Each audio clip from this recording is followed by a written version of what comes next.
Special Education 405, Final Case Study by Christine Anderson, Melanie Shin, Jennifer Cortez, and Craig Lichtenberg.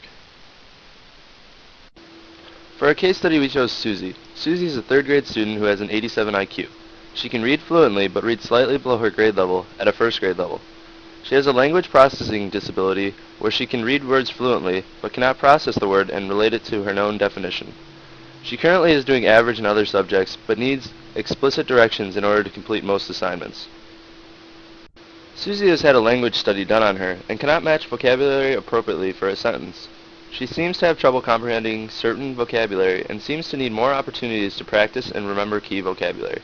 For example, if the sentence was, "I was so sad I couldn't stop laughing," then Susie cannot change the vocabulary word laughing to make the sentence correct, indicating that she has difficulties in reading comprehension, vocabulary especially.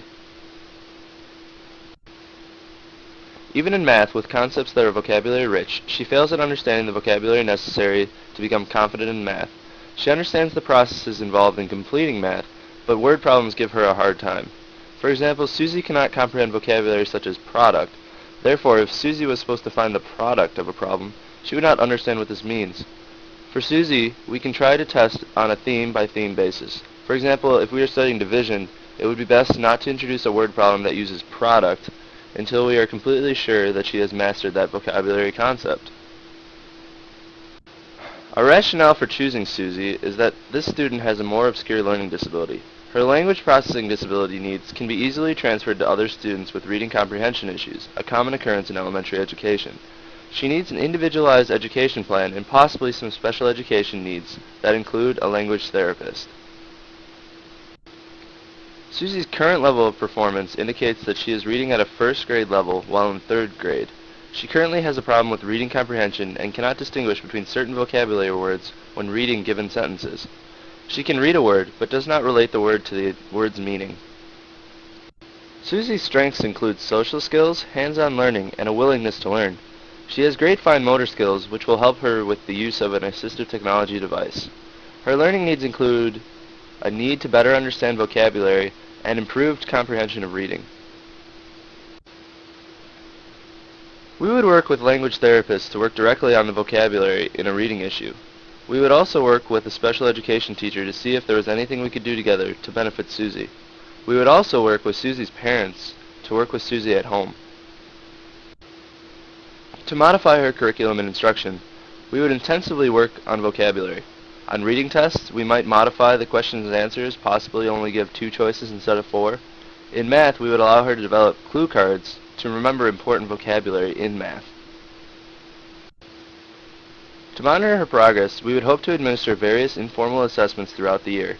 In addition, we would administer verbal tests to continually assess how she is progressing. We would assess her understanding of word meanings, her comprehension, and her fluency. We would send bi-monthly progress reports home to her parents so that they can also monitor her progress at home. For our assistive technology device, we chose to laminate a book, pick out key vocabulary that we felt was important to the book, and made laminated pieces that go over the vocabulary words. Then we created a vocabulary companion sheet. This sheet has boxes with Velcro on it that have a sentence that describes the word, so the student would have to match the definition of the word to the word itself. As you can see on this page, we cut out the word silky in a different color and placed it over the actual word silky in the book using Velcro. The student would then take the word silky and match it to the appropriate definition on their worksheet.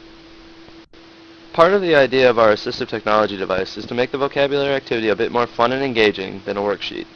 With some schools switching from traditional Basel textbooks to book boxes that can be filled with many smaller books depending on their reading level, those small books can easily be modified to include vocabulary companion sheets, as we have done with Eric Carl's The Very Busy Spider.